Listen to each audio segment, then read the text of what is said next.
Napakalamig ng hangin na nagmumula sa aircon ng paborito naming restaurant dito sa BGC, ngunit mas malamig ang pakiramdam na unti-unting gumagapang sa aking dibdib habang nakatingin sa lalaking nasa aking harapan. 3 taon! Ngayon sana ang aming ikatlong anibersaryo bilang mag-asawa. Nakasuot ako ng isang simpleng pulang bestida, inayos ko ang aking buhok at naglaan ng oras para magmukhang kaaya-aya para sa kanya. Umasa ako na kahit papaano, sa kabila ng kanyang palaging pagdadahilan na abala siya sa trabaho, ay may natitira pang tamis sa aming pagsasama. Ngunit ang lahat ng pag-asang iyon ay tuluyang nadurog nang walang pakundangang ibagsak ni Jericho ang isang makapal na brown envelope sa ibabaw ng mesa. Eksakto sa tabi ng mamahaling wine na hindi ko pa man lang nasisimulang tikman. "Pirmahan mo na iyan, nakikipaghiwalay na ako sa iyo." Ang mga salitang iyon ay lumabas mula sa kanyang bibig ng napakagaan, tila ba nag-o-order lamang siya ng kape sa isang fast food chain. Walang panginginig sa kanyang boses, walang bahid ng pag-aalinlangan sa kanyang mga mata. Sa gabing ito, isang malamig at makapal na pader ng yelo ang biglang namagitan sa aming dalawa. Tiningnan ko ang envelope pagkatapos ay ibinaling ko ang aking paningin sa kanya. Pilit kong hinanap sa kanyang mga mata ang lalaking nakilala ko noon. Ang lalaking nangako sa harap ng altar, hawak ang aking mga kamay na mamahalin ako sa hirap at ginhawa, sa sakit at kalusugan, ngunit ang kaharap ko ngayon ay isang estranghero. Isang estrangherong nakasuot ng mamahaling suit na ako mismo ang pumili at bumili gamit ang aking sariling pera, bagamat hindi niya iyon alam. "Bakit biglaan naman yata ito, Jericho? May nagawa ba akong mali? May pagkukulang ba ako sa iyo at sa pamilya mo?" Halos pabulong kong tanong. Hindi dahil sa natatakot ako, kundi dahil pilit kong pinipigilan ang isang malalim, madilim at mabigat na emosyon na matagal ko nang ibinabaon sa kaibuturan ng aking pagkatao. Tumawa siya, isang mapaklang tawa na punong-puno ng pangungutya at pandidiri.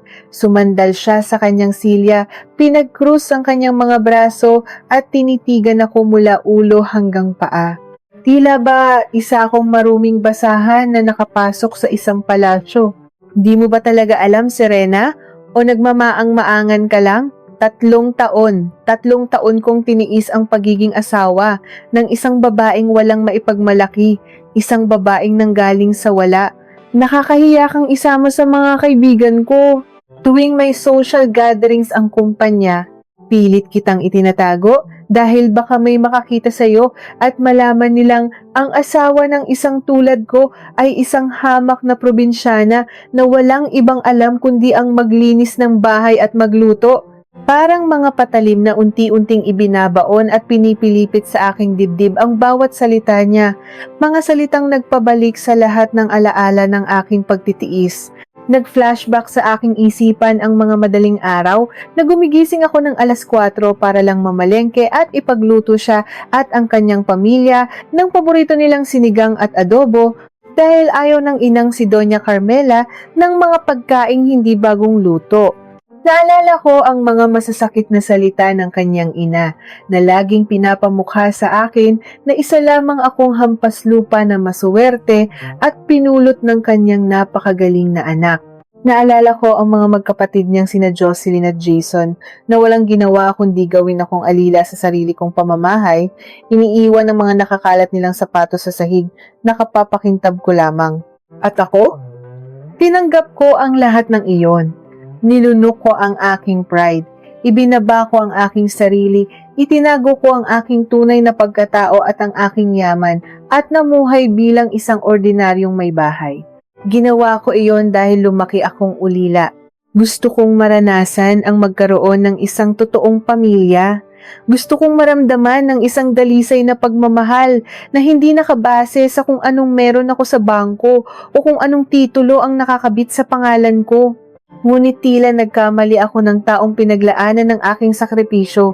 Ipakakasal ako kay Monique, ang nag-iisang tagapagmana ng San Juan Group. Sila ang pinakamakapangyarihang pamilya sa buong bansa at ako ang napili nilang maging bahagi ng kanilang imperyo. Ikaw? Ano ang maibibigay mo sa akin? Puro ka lang pagmamahal. Hindi nakakain ng pagmamahal si Rina. Hindi nito kayang bayaran ang buhay na gusto ko. Tiningnan niya ang kanyang mamahaling relo. Nagmamadali siya. Tila ba ang presensya ko ay isang malaking pag-aaksaya sa kanyang gintong oras. Nasa loob ng envelope na iyan ang lahat ng papeles. Basahin mo man o hindi, wala na akong pakialam. Nandoon na rin ang kasunduan na wala kang makukuha kahit isang kusing mula sa mga naipundar ko. Ako ang nagtrabaho. Ako ang nagpakahirap umakyat sa posisyon ko sa Aether Holdings habang ikaw ay nakapambahay lang at nag-aantay ng iaabot ko sa iyo. Kaya pirmahan mo na iyan at umalis ka na sa bahay ko bago mag-umaga. Tumayo siya at inayos ang kanyang kwelyo. Wala man lang kahit anong bahid ng awa, kalungkutan o panghihinayang sa kanyang mukha nang bigkasin niya ang mga huling salitang iyon. Ikaw na ang magbayad ng bill. Total, iyan na lang naman ang huling maitutulong mo sa akin. Iniwan niya akong mag-isa sa gitna ng restauran. Sinundan ko ng tingin ang kanyang papalayong likuran hanggang sa tuluyan siyang lumabas ng pinto at lamunin ng dilim ng gabi. Ang mga matang kanina ay nagpupumilit na magpigil ng luha ay unti-unting natuyo. Ang pighati sa aking dibdib ay biglang napalitan ng isang malamig at nakakapasong galit. Ang Serena na isang sunod-sunuran, mahina at mapagtiis na may bahay ay tuluyan nang namatay sa hapagkainan na iyon. Kinuha ko ang brown envelope at dahan-dahang binuksan iyon. Binasa ko ang bawat pahina. Gusto niyang kunin ang lahat. Gusto niyang palabasin na wala akong ambag sa pagsasama namin. Gusto niyang lumabas akong talunan, kaawa-awa at walang kakayahang mabuhay nang wala siya. Nakakatawa. Ipinagmamalaki niya ang kanyang posisyon sa Aether Holdings, ang kumpanyang hindi niya alam na pinagtayuan ko mula sa simula, ang kumpanyang pag-aari ko. Ibinalik ko ang mga papeles sa loob ng envelope. Dumukot ako sa pinakasulok ng aking pitaka at inilabas ang isang itim na card na 3 taon kong hindi ginamit. Inabot ko ito sa waiter na kanina pa nag-aalangang lumapit sa akin. Wala pang 1 minuto ay bumalik ang waiter, nanginginig ang mga kamay habang iniaabot ang resibo at ang card, tila ba nakakita ng isang aparisyon. Yumuko siya ng napakababa bilang paggalang sa pangalang nakaukit sa gintong letra sa card na iyon. Naglakad ako palabas ng restaurant, madilim na ang langit, at nagsisimula ng pumatak ang malamig na ulan. Pagpasok ko sa aking sasakyan, isang malalim na buntong hininga ang pinakawalan ko. Kinuha ko ang aking telepono at nag-type ng isang numero na sa ulo ko, ngunit matagal ko nang hindi tinatawagan. 2 ring pa lamang ay may sumagot na. Hello, Madam President. Nakahanda na po ba kayong bumalik? Isang formal at malalim na boses mula sa kabilang linya. Ito si Carlos, ang aking pinagkakatiwalaang kanang kamay sa Aether Holdings. Ang kumpanya kung saan ipinagmamalaki ni Jericho na siya ay isang mataas na opisyal. Carlos, may mga kailangan kang gawin ngayong gabi. At gusto ko, bago sumikat ang araw bukas, tapos na ang lahat ng inuutos ko. Malamig, walang emosyon, at punong-puno ng awtoridad ang aking boses. Hindi na ito ang boses ng isang nasaktang asawa. Ito na ang boses ng isang reyna na handang bawiin ang kanyang trono. Masusunod po, Madam. Ano po ang inyong mga utos? Una, tanggalin mo sa trabaho sina Jocelyn at Jason. Ngayon din, ipabura ang lahat ng access nila sa kumpanya at ipadampot sa mga gwardya ang mga gamit nila palabas ng gusali bukas ng umaga. Imbestigahan din ang lahat ng naging transaksyon nila sa kumpanya. Sigurado akong may makikita kayong pandarambong sa pondo natin. Ihanda mo ang mga isasampang kaso laban sa kanila. Ang 2 kapatid ni Jericho na kapwa nakapasok sa matataas na posisyon dahil palihim kong inayos ang kanilang mga papeles at binigyan ng pabor. Pangalawa, i-freeze mo ang lahat ng bank accounts at credit cards ni Jericho na nakapangalan sa kumpanya, pati na ang personal accounts niya na nakakabit sa joint account namin. Gusto kong gumising siya bukas na ni 1 sentimo ay wala siyang madudukot. Napatango si Carlos sa kabilang linya, rinig ko ang kaluskos ng kanyang panulat. Opo madam, mayroon pa po ba? Oo, i-revoke mo ang rights nila sa bahay na tinitirhan ng nanay niyang si Doña Carmela. Ang bahay na iyon ay pag-aari ng Aether Holdings. Ipadala mo ang notice of eviction ngayon din Bigyan mo sila hanggang alas 8 ng umaga bukas para lumayas. Kapag hindi sila umalis, kalad ka rin niyo sila palabas. Pagkatapos ibaba ang telepono, tiningnan ko ang aking sarili sa salamin ng sasakyan. Akala mo ba, Jericho, ganon-ganon mo na lang ako maitatapon? Ipinagpalit mo ako sa tagapagmana ng San Juan Group nang hindi mo alam na pinakasalan mo ang nag-iisang babae na kayang pabagsakin ang buong industriya. Kinabukasan, alas 6 pa lamang ng umaga ngunit nagkakagulo na sa marangyang lobby ng Aether Holdings. Ang mga empleyado ay nagbubulungan habang pinagmamasdan ng isang hindi pangkaraniwang eksena. Dalawang matataas na opisyal, sina Jocelyn at Jason, ay literal na kinakaladkad ng mga security guards palabas ng pinto habang may hawak na maliliit na kahon ng kanilang mga personal na gamit. Bitiwan niyo ako! Hindi niyo ba alam kung sino ako? Ako ang senior manager ng kumpanyang ito. Kapatid ko ang vice president ng Sales. Sisiguraduhin kong matatanggal kayong lahat sa trabaho.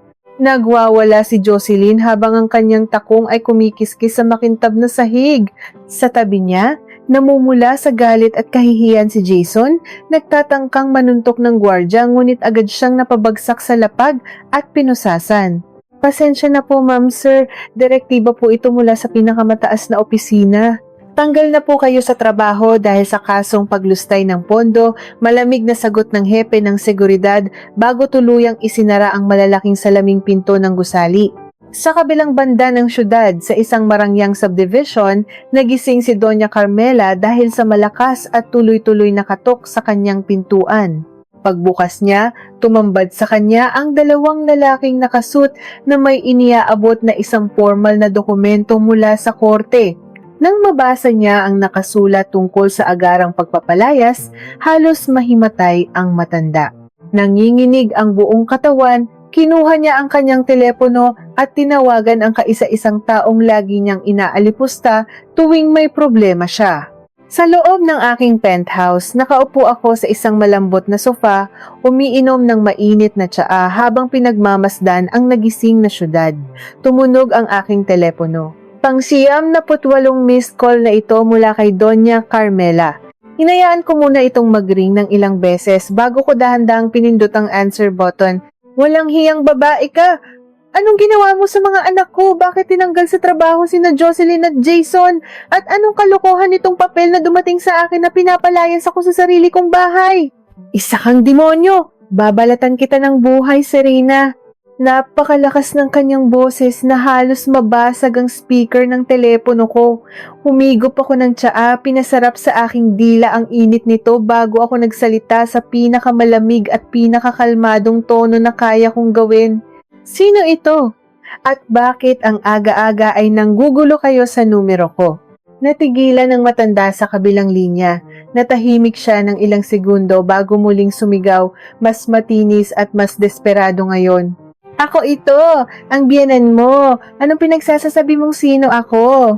Napangiti ako ng tipid, isang ngiting hindi umaabot sa aking mga mata. Ang dating biyenan. Pasensya na po, pero wala na akong kinalaman sa pamilya ninyo simula kagabi. Kung may problema kayo sa pagpapalaya sa inyo, sa Aether Holdings kayo magreklamo. Sigurado ba kayong nakaya ng inyong paboritong anak na si Jericho na protektahan kayo ngayon? Ibinaba ko ang telepono at tuluyan ng blinak ang kanyang numero. Sumandal ako sa sofa at tumingin sa labas ng bintana. Ang simula ng aking paghihiganti ay matamis, ngunit ito ay simula pa lamang. Paano kaya tatanggapin ni Jericho ang katotohanan kapag nalaman niyang ang mismong babaeng ipinagpalit niya para sa kapangyarihan ay ang taong may hawak ng kanyang buhay at kinabukasan? Napakaliwanag ng buwan ng gabing iyon, tila nakikisama sa pag-usbong ng isang bagong kabanata sa aking buhay. Nakatayo ako sa harap ng isang malaking salamin sa loob ng aking kwarto. Wala na ang mga lumang sando at kupas na bestida na madalas kong isinusuot upang magmukhang isang ordinaryo at masunuring may bahay. Ang nakaharap sa akin ngayon ay isang babaeng nakasuot ng isang formal na itim na kasuotan, yari sa pinakamamahaling tela na sadyang tinahi para sa akin ng isang kilalang designer sa Europa. Ang aking buhok na dati ay laging nakatalinang patalikod dahil sa pagmamadali sa mga gawaing bahay, ngayon ay maayos at tuwid na bumabagsak sa aking mga balikat. Tiningnan ko ang aking mga kamay. Wala na ang mga kalyo at magagaspang na balat na nakuha ko sa 3 taong paglalaban ng mga damit ni na Jericho at ng kanyang pamilya. 3 taon kong piniling kalimutan kung sino ako para lamang maramdaman ang init ng isang pamilya. Ngunit sa huli, napatunayan kong hindi nabibili ng kabutihan ang paggalang ng mga taong likas na sakim. Kinuha ko ang isang maliit na itim na clutch bag at naglakad palabas ng penthouse. Sa ibaba, naghihintay na ang isang makintab na itim na sasakyan. Agad na pinagbuksan ako ng pinto ni Carlos, ang aking kanang kamay. Ang kanyang mukha ay formal, walang anumang emosyon, ngunit alam kong naiintindihan niya ang bigat ng gabing ito. Lahat ba ay naaayon sa plano, Carlos? Tanong ko habang umuupo sa likuran ng sasakyan.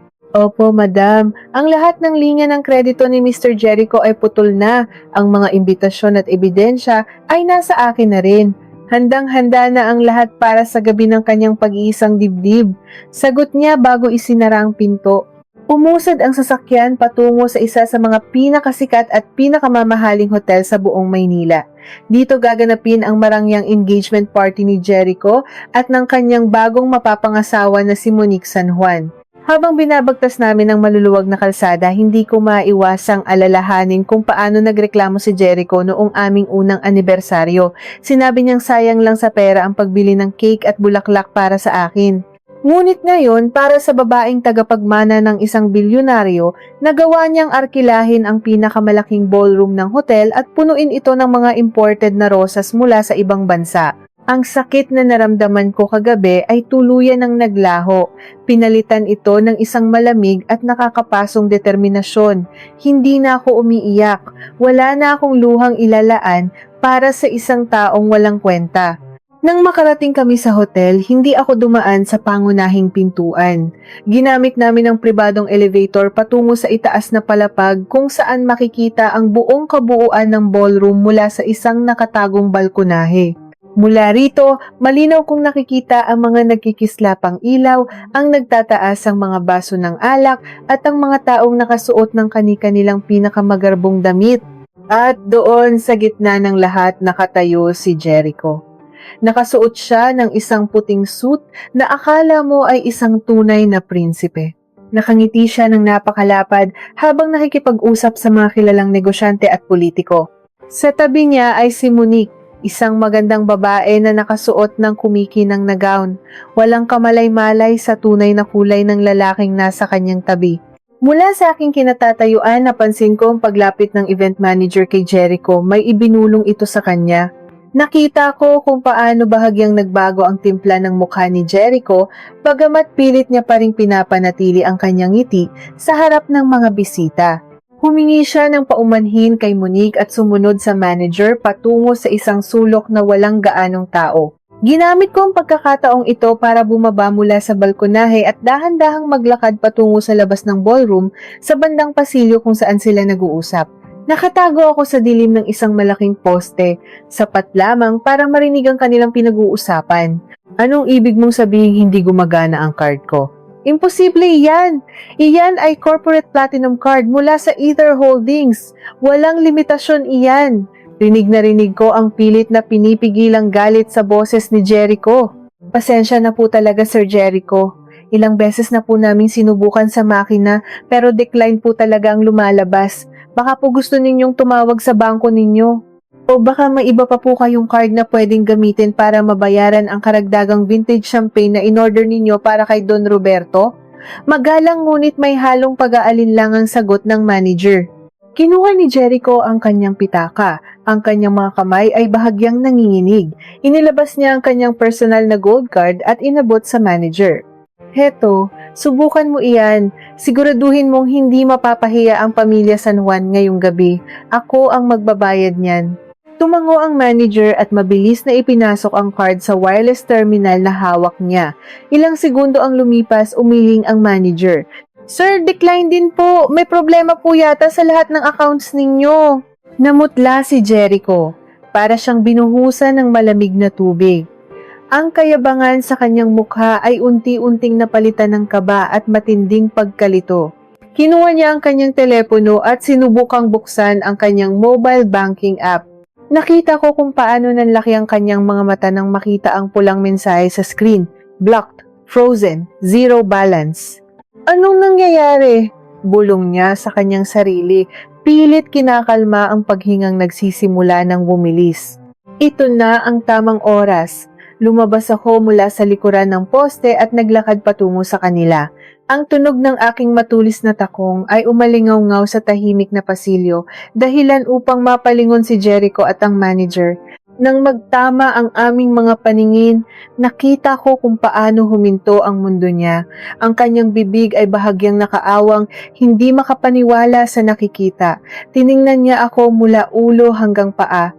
Marahil ay hindi niya kinikilala ang babaeng nasa kanyang harapan. Ang babaeng itinapon niya kagabi ay narito ngayon, nakatayo ng tuwid, nag-uumapaw sa kapangyarihan at pagtitiwala sa sarili. Serena? Anong ginagawa mo rito? Paano ka nakapasok? Nanginginig niyang tanong. Lumingon-lingon siya sa paligid, natatakot na baka may ibang makakita sa akin. Ngumiti ako, isang ngiting walang anumang bakas ng pagmamahal. Bakit, Jericho? Masama bang dumalo sa pagdiriwang ng asawa ko? O dapat ko bang sabihin ng aking dating empleyado? Mabilis siyang lumapit sa akin at hinawakan ng mahigpit ang aking braso. Ang kanyang mga mata ay nanlilisik, puno ng galit at takot. Huwag kang gumawa ng eksena rito, Serena. Hampas lupa ka, ano bang kailangan mo? Pera? Bibigyan kita ng pera bukas. Umalis ka lang dito. Huwag mong sirain ang gabi ko. Mariin at pabulong niyang banta. Tiningnan ko ang kamay niyang nakahawak sa braso ko, pagkatapos ay malamig ko siyang tinitigan sa mga mata. Bitiwan mo ako, bago ko pa ipaputol yung kamay mo. Napaatras siya, tila nakaramdam ng kuryente mula sa lamig ng aking tinig. Hindi siya sanay na sumasagot ako, hindi siya sanay na lumalaban ako. Wala akong kailangan sa pera mo, Jericho, lalo na't simula ngayong umaga wala ka na ring pera. Nagtaka ka ba kung bakit hindi gumagana mga card mo? Kung bakit naka-freeze ang lahat ng accounts mo? Nanlaki ang kanyang mga mata. Ikaw, anong ginawa mo? Imposible! Wala kang kapangyarihang gawin iyon. Isa ka lang. Isa lang akong probinsyana. Isang walang kwentang asawa. Dugtong ko sa kanyang sinasabi. Kumuha ako ng isang maliit na envelope mula sa aking bag at itinapat ito sa kanyang dibdib. Binabati kita sa iyong bagong kasintahan, Jericho. Pero bago mo tuluyang ibenta ang kaluluwa mo sa pamilya San Juan, gusto kong malaman mo na ang Ether Holdings, ang kumpanyang ipinagmamalaki mo, ang kumpanyang ginamit mo para magnakaw at magpasarap sa buhay, ay pag-aari ko. Ako ang presidente. Ako ang nagtanggal sa mga kapatid mo kaninang umaga. Ako ang nagpalaya sa nanay mo sa bahay niya at ako ang nag-freeze ng lahat ng tinatangkilik mo. Napaawang ang kanyang bibig.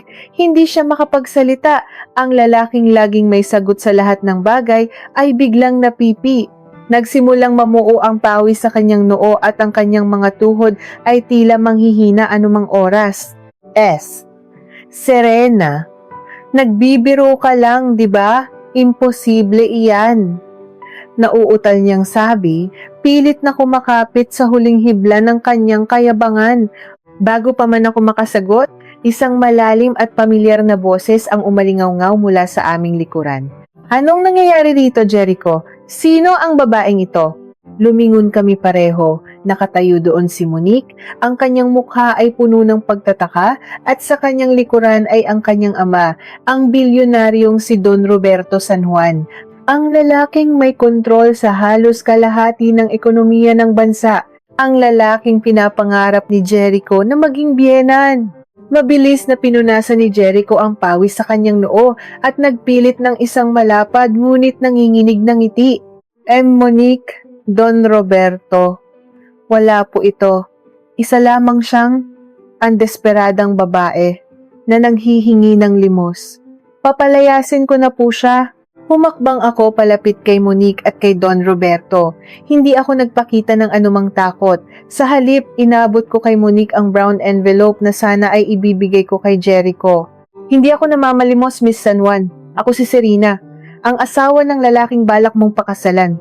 At sa loob ng envelope na iyan ay ang mga pruweba ng kanyang panlilinlang, paglustay ng pondo at mga sikretong relasyon niya sa ibang babae bukod sa akin at sa iyo. Nabitawan ni Jericho ang kanyang baso. Nabasag ito sa sahig. Lumikha ng isang matalim na ingay na umagaw sa pansin ng ilang mga bisita malapit sa pinto. Kinuha ni Monique ang envelope na may nanginginig na mga kamay. Binuksan niya ito at tiningnan ang mga litrato at bank statements na malinaw na nagpapakita ng tunay na pagkakao ni Jericho. Tumingin si Monique kay Jericho, ang kanyang mga mata ay nanunubig sa galit at kahihiyan. Jericho, totoo ba ito? Monique, maniwala ka sa akin. Gawa-gawa niya lang iyan. Sinisiraan niya ako dahil hindi niya matanggap na hiniwalayan ko siya. Sigaw ni Jericho, lumuluhod at pilit na inaabot ang mga kamay ni Monique. Ngunit ang hindi ko inaasahan ay ang naging reaksyon ng ama ni Monique habang nagkakagulo ang dalawa. Tahimik na nakatitig sa akin si Don Roberto San Juan. Wala siyang pakialam sa eskandalong ginagawa ng kanyang anak at ni Jericho. Ang kanyang paningin ay nakapako sa aking mukha. Nakita ko kung paano namutla ang matandang bilyonaryo. Ang kanyang mga mata, nakilala sa pagiging matapang at walang inuurungan sa mundo ng negosyo, ay biglang napuno ng isang matinding takot at gulat. Dahan-dahan siyang humakbang papalapit sa akin, tila nakakita ng isang multo na nagmula sa kanyang madilim na nakaraan. Nanginginig ang kanyang boses nang siya ay magsalita, isang boses na sapat lamang para marinig naming dalawa. Ikaw, hindi maaari. Ikaw ang anak ni na Mateo at Clara, ang batang nawala noong gabing iyon. Buhay ka? Bakit alam ng pinakamakapangyarihang lalaki sa bansa ang pangalan ng aking mga yumaong magulang? At anong madilim na sikreto ang nag-uugnay sa pagkamatay nila 20 taon na ang nakararaan sa imperyo ng mga San Juan? Tila huminto ang pag-ikot ng mundo sa loob ng marangyang pasilyong iyon. Ang masiglang tugtugin mula sa loob ng ballroom ay naging isang malabong ugong na lamang sa aking mga tainga. Ang nagkikislapang ilaw ng mga chandelier ay tila nawalan ng kulay. Ang tanging malinaw sa aking paningin ay ang mukha ng matandang bilyonaryo na nasa aking harapan. Ang lalaking may hawak ng pinakamataas na kapangyarihan sa lipunan na ngayon ay namumutla at nanginginig ang mga labi habang binibigkas ang pangalan ng aking mga yumaong magulang. Mateo at Clara. 20 taon. 20 taon kong itinago ang mga pangalang iyon sa pinakamalalim na bahagi ng aking puso. Sila ang aking ama at ina, ang mga inosenteng inventor na nag-alay ng kanilang buhay at talino upang lumikha ng isang teknolohiyang babago sana sa mundo. Ngunit ang kanilang mga pangarap ay nauwi sa isang trahedya.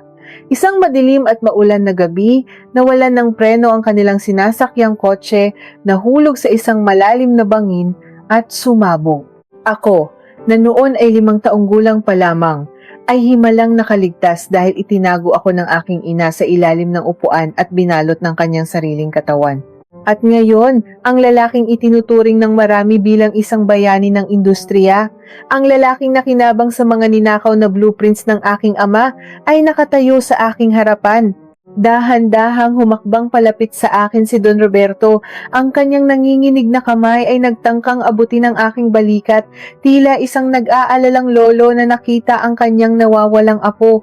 Diyos ko, buhay ka iha, matagal na kitang pinapahanap. Magkaibigang matalik kami ng iyong ama.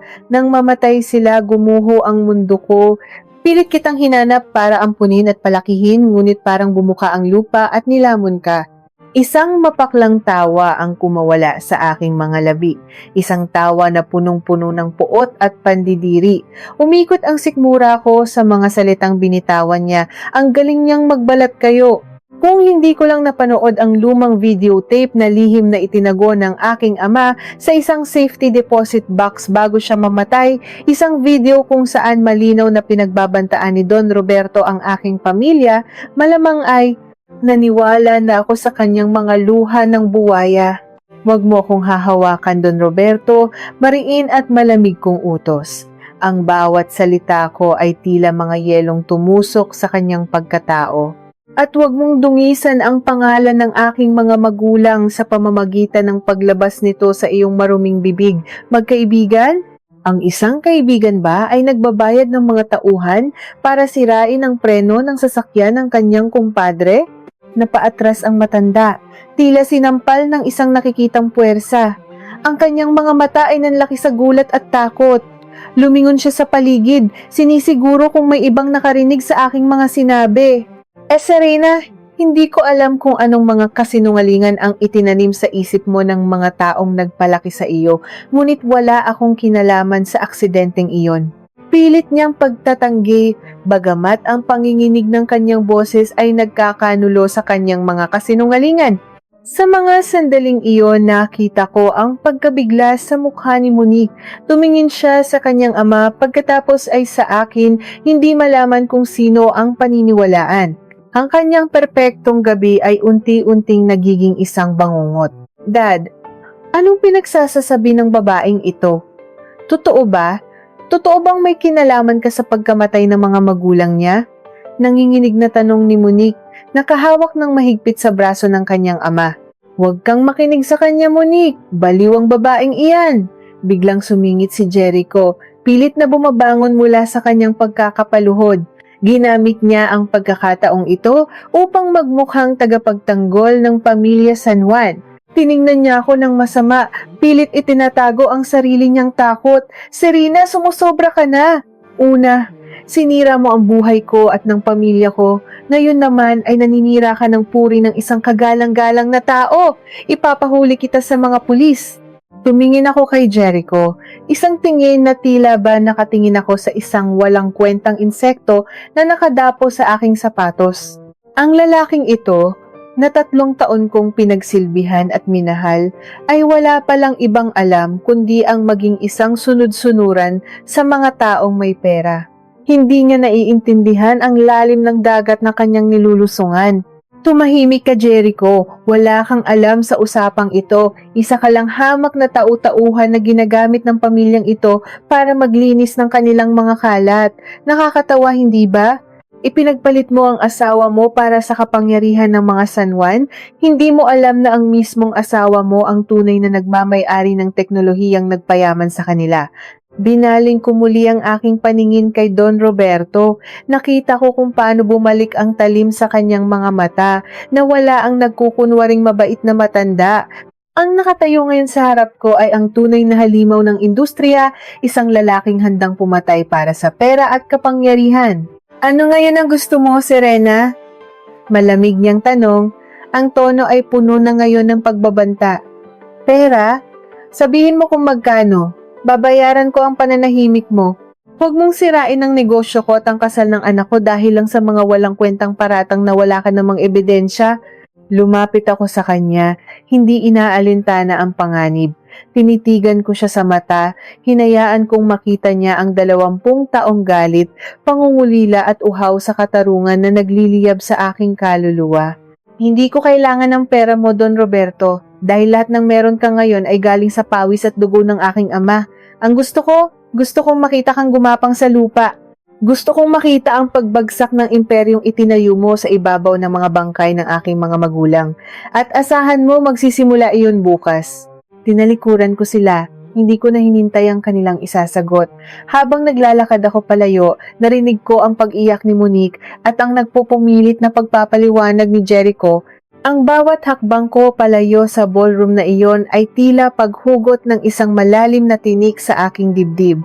Ang 3 taong pagpapanggap bilang isang mahinang may bahay ay opisyal nang natapos. Ang giyera ay formal nang nagsimula. Pagpasok ko sa sasakyan, naramdaman ko ang labis na pagod. Sumandal ako sa upuan at ipinikit ang aking mga mata.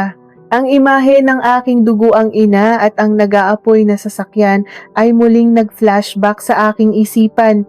Huminga ako ng malalim, pilit kinakalma ang nag-aalab kong puso.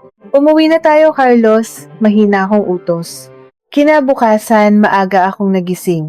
Ang kalangitan ay kulay abo, nagbabadya ng isang malakas na bagyo. Nagsuot ako ng isang formal na puting suit, inayos ko ang aking sarili at naghanda para sa isang mahabang araw sa Aether Holdings. Ngayong alam na ni Don Roberto ang aking tunay na pagkatao, sigurado akong hindi siya uupo na lamang at maghihintay sa aking mga susunod na hakbang. Ang isang halimaw na zahukol sa sulok ay mas nagiging mapanganib. Pagdating ko sa gusali ng aking kumpanya, agad kong napansin ang hindi pangkaraniwang katahimikan sa lobby. Walang mga empleyadong nagtatawanan o nag-uusap habang umiinom ng kape. Ang lahat ay nakatayo sa isang tabi, bakas ang matinding kaba at takot sa kanilang mga mukha. Nang maglakad ako papasok, sumalubong sa akin si Carlos. Ang kanyang palaging kalmadong mukha ay ngayon ay puno ng pawis at namumutla. Hawak niya ang isang makapal na folder na may tatak ng korte. "Madam, may malaking problema po tayo," nanginginig niyang bungad. Bago pa man ako makapagtanong, mula sa mga elevator ay lumabas ang isang grupo ng mga kalalakihan na nakasuot ng uniforme ng National Bureau of Investigation, kasama ang ilang matataas na opisyal ng korte.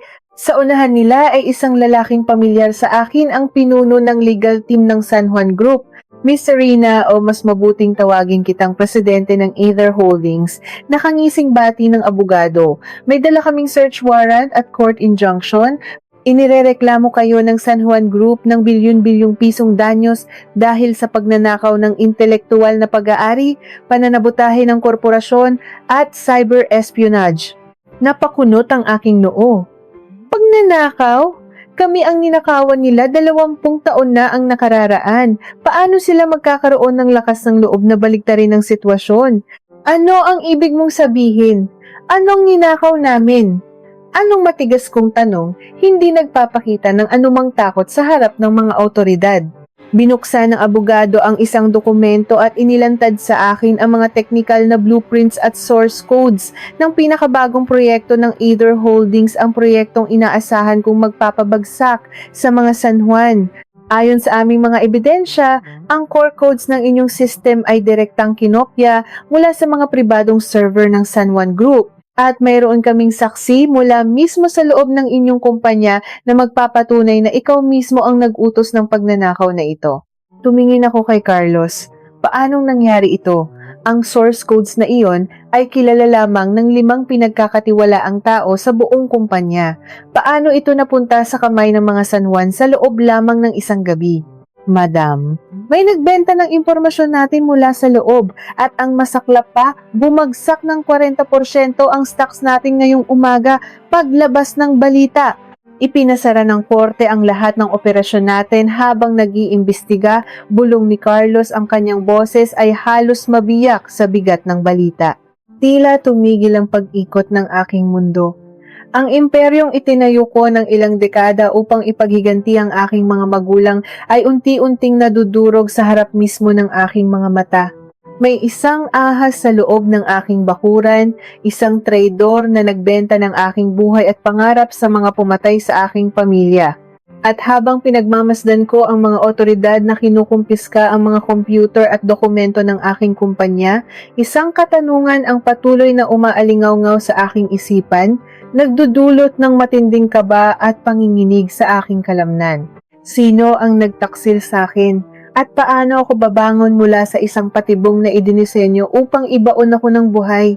Ang bawat kalabog ng mga kahon at ang bawat tunog ng mga yabag ng mga ahente ng NBI ay tila mga martilyong unti-unting dumudurog sa pundasyon ng aking pagkatao.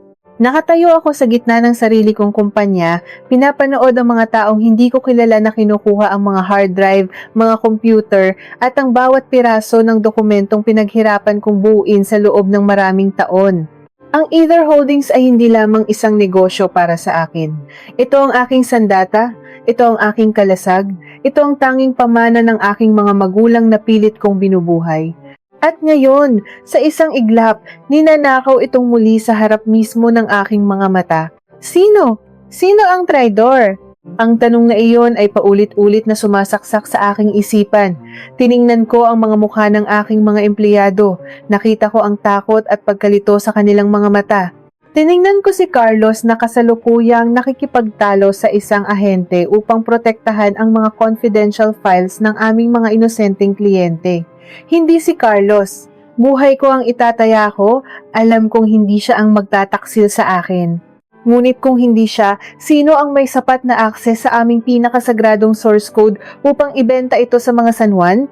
Madam Presidente, kailangan na po naming ipasara ang buong palapag. Sumama na po kayo sa amin sa presinto para sa formal na investigasyon, mayabang at malamig na utos ng abogado ng mga San Juan. Ang kanyang ngiti ay nakakainsulto. Alam niyang panalo sila sa labanang ito. Bago pa man ako makasagot, bumukas ang pinto ng elevator at iniluwan nito ang isang taong hinding-hindi ko inaasahang magpapakita sa mga oras na ito, si Jericho.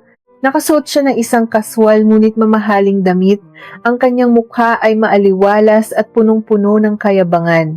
Naglakad siya palapit sa akin, tila isang hari na naglalakad sa mga guho ng kaharian ng kanyang kalaban. Tingnan mo nga naman ang mabilis na ikot ng mundo, Serena, bungad niya, sinabayan ng isang mahina at mapang-asar na halakhak. Kagabi, akala mo kung sino kang makapangyarihan. Akala mo nabili mo na ang buong Maynila. Ngayon, heto ka, isang kriminal na malapit ng mabulok sa kulungan. Kinuyom ko ang aking mga kamao hanggang sa maramdaman ko ang pagbaon ng aking mga kuko sa aking palad. Hindi ko ininda ang sakit dahil mas matindi ang pagkasuklom na nararamdaman ko para sa lalaking ito. Anong ginagawa mo rito, Jericho? Nakipagkutsabahan ka ba sa mga San Juan para sirain ako? Matigas kong tanong, hindi ipinapakita ang panghihina ng aking mga tuhod. Pumunta lang ako rito para makita ang pagbagsak mo. Sabi ko naman sa iyo, di ba? Dapat nanatili ka na lang na isang asawa. Dapat nagluto ka na lang sa bahay.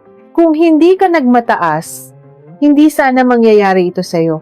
Ang kalabanin ng mga San Juan ay ang pinakamalaking pagkakamali ng buhay mo. Ibabawi nila ang lahat ng kinuha mo sa akin. Ang posisyon ko, ang pera ko, ang dignidad ko. Dignidad? Wala kang dignidad, Jericho. Isa kang linta na nabubuhay sa dugo ng iba. Sagot ko, tinitigan ko siya ng tuwid sa mga mata. Nag-iba ang timpla ng kanyang mukha. Lumapit siya sa akin, bumaba ang kanyang boses sa isang pabulong na pananakot. Matapang ka pa rin hanggang ngayon. Tingnan natin kung hanggang saan iyang tapang mo. O nga pala, nabalitaan kong nasa isang pribadong ospital ang nakababata mong kapatid na si Sarah. Balita ko, kailangan niya ng tahimik na kapaligiran dahil sa sakit niya sa puso. Parang may malamig na kamay na biglang sumakal sa aking lalamunan. Si Sarah, ang kaisa-isa kong kadugo na natitira sa mundong ito, ang dahilan kung bakit ako lumalaban. Inilihim ko ang kanyang presensya sa lahat, maging kay Jericho noong kami ay nagsasama pa, upang protektahan siya mula sa panganib. Paano niya nalaman ang tungkol kay Sarah? Anong ibig mong sabihin? Anong ginawa niyo sa kapatid ko? Napataas ang aking boses, nawala ang lahat ng aking pagpipigil. Hinarap ko siya at hinawakan sa kwelyo ng kanyang damit. Huwag na huwag mong itadamay si Sarah. Tinabig niya ang mga kamay ko at ngumising ng nakakapangilabot. Huwag kang mag-alala, hindi ko siya ginagalaw. Pero ang kapatid kong si Jason, medyo masama ang loob niya sa pagpapahuli mo sa kanya kahapon. Nakapagpiyansa na siya kaninang madaling araw. At hulaan mo kung saan siya pumunta? Sana lang, hindi mag-alboroto ang puso ng kapatid mo kapag may mga hindi inaasahang bisita na pumasok sa kwarto niya. Hindi na ako nag-isip pa. Tinalikuran ko ang mga pulis, ang mga abogado at ang gumuguhong kumpanya. Tumakbo ako patungo sa elevator. Narinig ko ang pagsigaw ng mga pulis na pinipigilan ako, ngunit hinarang sila ni Carlos. Tumakbo na po kayo, madam! Ako na ang bahala rito! Sigaw ni Carlos habang pilit na inilalayo ang mga ahente. Paglabas ko ng gusali, bumuhos ang isang napakalakas na ulan. Halos wala akong makita sa daan. Tumakbo ako patungo sa kalsada, pilit na humahanap ng taxi dahil kinumpiska ang mga susi ng aking sasakyan. Nanginginig ang buong katawan ko hindi dahil sa lamig ng ulan kundi dahil sa matinding takot na baka huli na ang lahat. Kung may mangyaring masama kay Sarah, hindi ko na mapapatawad ang sarili ko. Lord, parang awa niyo na, wag ang kapatid ko. Ako na lang ang parusahan niyo. Umiiyak ako habang tumatakbo sa gitna ng ulan. Nababasa ang aking puting suit, ang aking sapatos ay napuno ng putik. Wala akong pakialam sa aking itsura. Ang tanging nasa isip ko ay ang makarating sa ospital. Isang itim na sasakyan na biglang huminto sa aking harapan. Bumusina ito ng malakas. Nagulat ako at napaatras. Bumukas ang pinto sa likuran at isang lalaking nakasuot ng formal na abuhing suit ang mabilis na bumaba. May hawak na malaking itim na payong. Pinayungan niya ako. Ang kanyang mukha ay seryoso. May matatalim na mata, ngunit may isang kakaibang kalmado sa kanyang presensya. Serena, sumakay ka na. Mabilis. Sino ka? Anong kailangan mo sa akin? Wala akong oras makipag-usap sa'yo. Kailangan kong puntahan ng kapatid ko. Sigaw ko, pilit na tinutulak ang kanyang payong. Ligtas ang kapatid mong si Sarah. Madiin niyang sagot. Tinitigan niya ako sa mata upang iparating na nagsasabi siya ng totoo. Nailipat na namin siya sa isang ligtas na pasilidad bago pa man makarating ang mga tauhan ni Jericho sa ospital. Sumakay ka na kung gusto mo siyang makita at kung gusto mong mabawi ang kumpanya mo. Wala akong pagpipilian. Ang kanyang mga mata ay nagbibigay ng isang tiwala na hindi ko maipaliwanag. Sumakay ako sa kanyang sasakyan. Mainit sa loob. Inabutan niya ako ng isang malinis na tuwalya. Tahimik ang buong biyahe. Pinunasan ko ang aking sarili, pilit na pinapakalma ang aking nagwawalang dibdib. Sinulyapan ko ang lalaking nasa aking tabi. Sino siya? Paano niya nalaman ang tungkol kay Sarah? Paano niya nalaman ang nangyayari sa Aether Holdings? Nang huminto ang sasakyan, nasa harap kami ng isang mataas at pribadong gusali na hindi pamilyar sa akin. Sumunod ako sa kanya patungo sa tuktok na palapag. Pagbukas ng pinto, tumambad sa akin ng isang malawak na opisina na punong-puno ng mga libro ng batas at mga komplikadong monitor ng computer. Umupo siya sa kanyang silya at inilapag ang isang makapal na folder sa ibabaw ng mesa. Ako si Gabriel Ilustre. Isang abogado, panimula niya, ang kanyang boses ay malalim at kalmado. Bakit mo ako tinutulungan, Gabriel? Anong kapalit nito? Nagtatrabaho ka ba para kay Don Roberto? Nagdududa kong tanong. Hindi inaalis ang aking depensa. Isang mapait na ngiti ang sumilay sa kanyang mga labi. Umiling siya. Hindi ako nagtatrabaho para sa mga San Juan. Sa katunayan, matagal ko nang pinaplanong pagbagsak nila at hindi kita tinutulungan dahil may kailangan ako sa iyo, Serena. Tinutulungan kita dahil may malaking utang na loob ako sa pamilya mo. Napakunot ang aking noo. Utang na loob? Binuksan niya ang folder at inilabas ang isang lumang litrato. Isang litrato ng isang batang lalaki na nakasuot ng gula-gulanit na damit, hawak ang kamay ng isang pamilyar na lalaki. Ang aking ama. 20 taon na ang nakararaan, isang batang palaboy ang iniligtas ng iyong ama mula sa mga sindikato. Pinag-aral niya ako ng palihim. Tinuring niya akong parang sariling anak. Nang mamatay sila ng iyong ina, ipinangako ko sa sarili ko na hahanapin ko ang mga pumatay sa kanila at ibibigay ko sa kanila ang katarungang hindi maibigay ng batas. Tumayo si Gabriel at lumapit sa akin. Seryosong tinitigan ang aking mga mata. Ang nangyari sa Aether Holdings ngayong umaga ay bahagi ng aking plano. Ang trader na nagbenta ng source code sa mga San Juan, sinadya nating pakawalan iyon dahil ang source code na nanakaw nila ay isang patibong na idinisenyo upang gibain ang buong imperyo ni Don Roberto mula sa loob. Tila tumigil ang paghinga ko. Isang patibong? Pinagmasdan ko ang mukha ng lalaking nasa aking harapan. Ang abogadong ito ay may hawak na isang lihim na maaaring magpabago ng lahat. Ngunit habang unti-unti kong naiintindihan ang lalim ng kanyang mga plano, isang panibagong mensahe ang pumasok sa aking telepono. Isang video mula sa isang hindi kilalang numero. Nang buksan ko ito, nakita ko ang isang bagay na nagpatigil ng pagtibok ng aking puso. Kung nakaplano ang lahat, Gabriel, bakit nakatali at duguan si Carlos sa video na ito at bakit may nakatutok na baril sa kanyang ulo? Nabitawan ko ang aking telepono. Bumagsak ito sa makapal na karpet ng opisina ni Gabriel, ngunit ang tunog ng halakhak mula sa video ay patuloy na umaalingaw-ngaw sa buong kwarto, tila mga punyal na paulit-ulit na humihiwa sa aking utak. Ang imahe ni Carlos ang lalaking palaging maayos ang pananamit, palaging kalmado, ang tanging taong naging pamilya ko sa loob ng kumpanya ay ngayon ay nakaluhod sa isang marumi at madilim na sahig. Basag ang kanyang labi, duguan ang kanyang noo, at may malamig na bakal ng baril na nakadiin sa kanyang sentido. Serena, Rinig ko ang paos na boses ni Jason mula sa video. Akala mo ba tapos na tayo? Ipapakulong mo ako? Sinira mo ang pamilya ko. Ngayon, sisirain ko rin ang pamilya mo. Mayroon kang 1 oras para pumunta rito sa lumang bodega sa Valenzuela. Mag-isa ka lang. At dalhin mo ang master key ng tunay na system nyo. Kapag tumawag ka ng pulis, pasasabugin ko ang bungo ng asong ito. Nagdilim ang aking paningin. Napakapit ako sa gilid ng mesa upang hindi ako mabuwal. Ang bigat sa aking dibdib ay tila isang malaking bato na pumipigil sa aking paghinga. Si Carlos. Paano nila nakuha si Carlos? Siya ang nagpaiwan kanina upang harapin ang mga pulis sa opisina. Ginamit ba nila ang kaguluhan upang dukutin siya nang walang nakakapansin? Kailangan kong pumunta.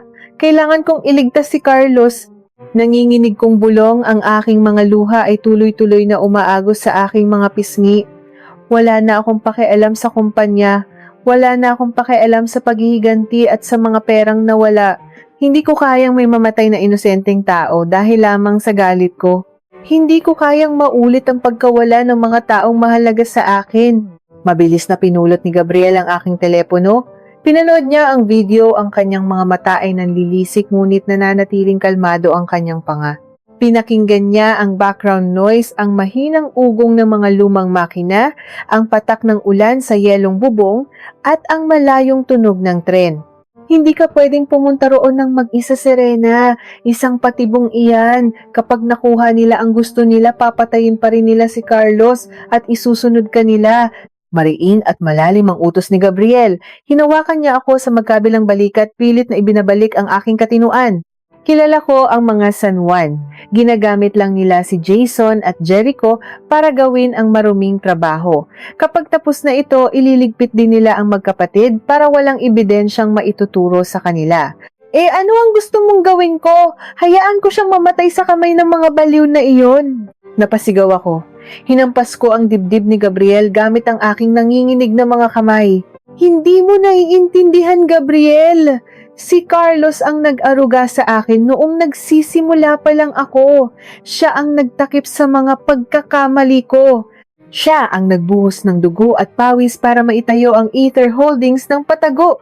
Pamilya ko siya. Hindi ko siya pwedeng iwan. Napaiyak ako ng malakas. Napaluhod sa malamig na sahig. Ang lahat ng tapang na ipinakita ko sa restaurant kahapon, ang lahat ng malamig na kalkulasyon ko sa harap ni Don Roberto ay biglang naglaho na parang bula. Isa lamang akong tao. Isang babaeng takot na maiwang mag-isa muli sa mundong ito. Bumuntong hininga si Gabriel. Lumuhod siya sa aking harapan at hinawakan ang aking mga kamay na kasing lamig ng yelo. Ang init ng kanyang palad ay nagbigay ng kaunting kapanatagan sa aking nagwawalang puso. Hindi natin siya hahayaang mamatay. Pero hindi tayo lalaban gamit ang emosyon. Lalaban tayo gamit ang utak. Malumanay ngunit punong-puno ng paninindigan niyang sabi. Tumayo siya at inalalayan akong makabangon. Naglakad siya patungo sa kanyang computer at nag-type ng ilang komplikadong code sa keyboard. Sabi ko sa iyo, ang source code na nanakaw nila mula sa kumpanya mo ay isang Trojan horse. Nang buksan iyon ng mga IT experts ng San Juan Group upang suriin at angkinin, hindi nila alam na nagbukas sila ng isang nakatagong pinto papasok sa mismong main server ng kanilang kumpanya. Ngayon, kontrolado na natin ang buong sistema nila. Pinindot niya ang huling buton. Sa malaking monitor sa pader, nagsimulang lumabas ang libu-libong linya ng mga numero at letra. Nagbabago ang kulay mula berde patungong pula. Ang buong screen ay nag-flash ng mga babala na hindi ko lubos maintindihan. Ano iyan? Tanong ko. Pinupunasan ng aking mga luha at pinipilit na ikalma ang aking paghinga. Iyan ang lahat ng itinatagong dumi ni Don Roberto. Mga pekeng bank accounts, mga dokumento ng panunuhol sa mga politiko, ilegal na pag-angkin ng mga lupain, at ang pinakamahalaga, ang mga resibo at utos niya 20 taon na ang nakararaan para bayaran ang mga tauhang sumira sa preno ng sasakyan ng mga magulang mo. Dina-download na ng system ko ang lahat. Kapag natapos ito sa loob ng 30 minuto, automatiko itong ipapadala sa lahat ng malalaking news outlets, sa NBI at sa mga internasyonal na investigador. Nanlaki ang aking mga mata. Hawak na namin ang pinakamalaking alas laban sa bilyonaryo. At habang nangyayari iyan, patuloy ni Gabriel kinukuha ang kanyang itim na coat at isang malamig na bakal mula sa kanyang drawer, isang baril. Pupuntahan natin si Carlos. Hindi ka pupunta ng mag-isa. Nakapaligid na mga tauhan ko sa bodega sa Valenzuela kung saan nanggaling ang signal ng video. Sila ang mga taong tinulungan din ng ama mo noon. Buhay nila ang itataya nila para sa iyo ngayon. Naramdaman ko ang muling pag-init ng aking dugo. Tumango ako. Pinunasan ko ang mga natitirang luha sa aking mga mata. Tama si Gabriel, hindi ito ang oras para maging mahina at umiyak sa isang sulok. Kailangan kong harapin ang mga demonyo ko ng harapan. Bumaba kami at sumakay muli sa kanyang itim na sasakyan. Patuloy pa rin ang pagbuhos ng malakas na ulan, tila nakikisimpatiya sa kalungkutan at puot na nagahari sa gabing ito. Habang binabagtas namin ang madilim na kalsada papuntang Valenzuela, kinapa ko sa loob ng aking bulsa ang isang maliit na device, isang bagay na palagi kong dala bilang proteksyon. Isang maliit na signal jammer at EMP generator na mismong ako ang nag-imbento mula sa mga lumang disenyo ng aking ama. Kaya nitong patayin ang anumang elektronikong bagay at ilaw sa loob ng 50 metro. Makalipas ang halos kalahating oras na tila isang buong habambuhay, huminto ang aming sasakyan sa isang liblib na lugar. Amoy kalawang, basang lupa at nabubulok na basura ang paligid. Sa di kalayuan, nakatayo ang isang malaking abandonadong pabrika ng sapatos. May mahinang dilaw na ilaw na nagmumula sa mga siwang ng yelong pader nito. Maghihintay ako rito sa labas kasama ang mga tauhan ko. Pabulong na sabi ni Gabriel, inihahanda ang kanyang armas. Pumasok ka, kausapin mo sila, palipasin mo ang oras. Sa oras na patayin mo ang ilaw gamit ang device mo, papasok kami at kukunin namin si Carlos. Mag-iingat ka, Serena, huwag kang gagawa ng padalos-dalos na hakbang. Tumango ako. Huminga ako ng malalim, pinuno ng malamig at basang hangin ang aking mga baga. Naglakad ako ng dahan-dahan patungo sa malaki at kalawanging pintuan ng bodega. Binuksan ko ito ng bahagya. Ang matinis na langit-ngit ng pinto ay umalingaw-ngaw sa buong lugar, nagbigay alam sa mga nasa loob ng aking pagdating. Nandito na ako! Malakas at matapang kong idineklara, naglalakad papasok sa liwanag ng isang nag-iisang bombilya na nakasabit sa kisame. Sa gitna ng malawak at maalikabok na espasyo, nakita ko si Carlos na nakatali sa isang upuang bakal. Nanghihina siya, ang kanyang damit ay punit-punit, ngunit nang makita niya ako, umiling siya ng mabilis. Pilit siyang nagsasalita sa likod ng busal sa kanyang bibig, sinasabing, umalis na ako. Sa kanyang tabi ay nakatayo si Jason. Ang kanyang mga mata ay mapula, nanlilisik at malikot, halatang nasa impluwensya ng ilegal na droga. Hawak niya ang isang baril na mariing nakatutok sa ulo ni Carlos. Sa kabilang banda nakatayo si Jericho. Ang kanyang mukha ay balisa, pawis na pawis, at pabalik-balik sa paglalakad. Halatang nagsisisi na siyang sumama sa kabaliwang ito ng kanyang kapatid, ngunit wala na siyang kawala. Akalain mo nga naman dumating din ang magaling na Reyna. Humahalakhak na sigaw ni Jason. Nasaan ang hinihingi ko? Nasaan ang master key? Akin na! Pakawalan mo muna si Carlos. Malamig kong utos. Humakbang ng isang beses papalapit upang ipakita na hindi ako natatakot. Wala siyang kinalaman sa gulo nating ito. Ako ang may kasalanan kung bakit ka nakulong. Ako ang nagpatanggal sa iyo sa trabaho. Ako ang harapin mo. Duwag. Serena, ibigay mo na lang ang hinihingi niya. Nababaliw na siya. Mangyak-ngiyak na sigaw ni Jericho. Lumapit ng bahagya sa akin. Ibigay mo na para makauwi na tayo. Ayoko ng gulo. Hindi ko alam na aabot sa ganito si Jason. Tiningnan ko si Jericho ng may labis na pandidiri. Kahit sa ganitong sitwasyon, kahit nasa bingit na ng kamatayan ng ibang tao, ang sariling kaligtasan pa rin niya ang iniisip niya. Isa siyang patunay na minsan ang pinakamasamang halimaw ay ang mga taong pinili nating mahalin. Dahan-dahan kong inilabas ang isang maliit na silver USB mula sa aking bulsa. Itinaas ko ito para makita nila sa ilalim ng dim na ilaw.